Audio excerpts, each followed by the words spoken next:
Okay. Yeah. How many hours do you think? Because this is something we were discussing. Because I go down social media. I mean, years don't even mean anything. It's hours. Well, this is what I was saying. I go down social media, and it used to be, right, rare for someone to claim to do 7 to 8 hours a day full-time training. But now every single new teacher popping up on the scene says they train 7 to 8 hours every single day. Well, then they have done for years. Then they don't train. Then they don't train. Why is that? You'd die. You would actually die. I mean, yeah, okay. I can, for Tai Chi, I could do like a couple hours. Couple hours and then knackered, done. Yeah, I'm hammered. I'm spent. I mean, I have other practices. Yeah. But for that kind of training, yeah, and on an event, maybe I'll do 4 or 5 hours, maybe even 6 for a week or a couple of weeks, or maybe even a month, but not long term. No. Long term, it's like a couple hours I do, and you're not okay after it. You're done. Yeah. You just can't train properly long. Like you run out. Yeah. The silk, the huang, the tissue, whatever, definitely has a kind of shelf life per day, isn't it? It switches off and just sort of tears and stuff, doesn't it? It does. I run a full-time school in Bali, and the days are probably added together, by the time you take out the warm-ups and breaks and faffing around. It's probably like 5 hours a day. It's a lot. Yeah. But I know it's too much. I mean, the students sometimes, they go home and do their own practice maybe alongside that, but it's normally a bit more gentle, like rebuilding things, sitting and breathing or something. But I noticed that 5 hours training is too much. Ideally, I would knock an hour off. Like 4 hours seems to be, it's a lot already. After 4, the body is like building up and breaking down. And most people, if they're not in their youth, shall we say, 5 hours is too much. It is, yeah. Really too much. Like if I have seniors around and we're really training, it's, maybe 3. Right, okay, yeah. Yeah. Yeah, I was thinking like back on my path going back, like there's been periods of my time where I did do more hours than that, but it was either...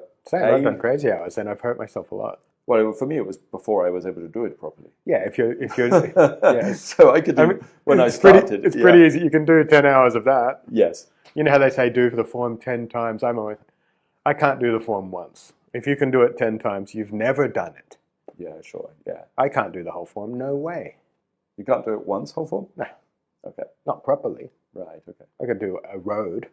Okay. And then the quality goes down and down and down and down. And the last road, it will look the same to an observer, but it's not the same. I think people probably find that hard to understand. Maybe you could elaborate on that, because people watching this, I think a lot wouldn't necessarily understand why it's hard to do the form one time. If I do my best Kung Fu, I can only get up to single whip, first single whip. That's not very far into the form. Okay. Because the one part moves, all parts move, right? Yep. Now, what does all parts mean? Like if you're really bad, it means your 4 limbs and your body. Yeah. Right? Yep. And then the better you get, the more parts, until there's thousands of parts.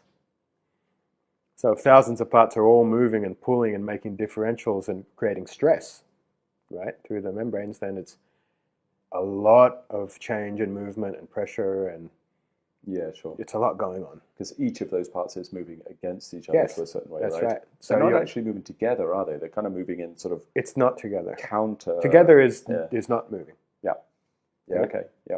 That's so together is locomotion. Yep. Not together is motion. Yep. The whole body is set in motion, not in locomotion.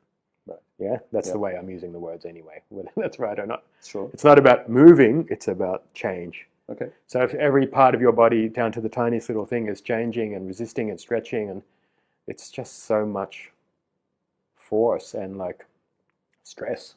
Yeah, sure. Stress, because the membranes are usually vibrating, and it's just too taxing. So by single whip, it's like white noise.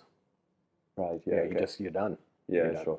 Yeah. If I gear down and don't do my best, when you do your best, you're engaging as much as you can. Yeah. Let's say. Yes. And if you do 80%, you're accustomed to that, so you can do more. If you do 60%, you're really accustomed to that because you've had that level for a couple of years. Yes. Yeah, you can do the whole form. Right. So it's like that. So if you can do the form 10 times, you're doing your 10 years ago standard. Yeah. Or you are getting better. Or you're superhuman. Yes. Yeah. But I would guess it's one of the former. So you're just going through the motions like it's well oiled, like you said. It's no longer exercise. You're not training. You're not developing. You're not transforming. You're just doing motion. Yeah. I know. When I was thinking about that, like if I think about a stage when starting to get it, there's a phase, isn't there, where you start to get it. And it's immediately hard. Yeah, and I remember worrying at the time. I was thinking, wow, suddenly my fitness has gone down, my cardio has dropped, like overnight, or something like, why am I suddenly because it's worse? the least efficient movement. Yeah, well, because I hadn't realized that it's starting to get harder, not because all of a sudden I'm unhealthier, but because everything is starting to pull together. So it goes from loose to goopy through to steel or something, and Well, it's pulling silk. Yes, yeah, completely. And then your training has to change, because if I want to do 7 hours, sure, but 6 of those have to be sat in meditation, like have to be sat breathing, right? That's right. To put the mind and the energy back into the body that I've just fucked up through doing 2 hours of Tai Chi or Jingyi or Bagua, because all of those arts, not to the same level of refinement, but they all kind of pull on each other. Yeah, for sure. In the same way.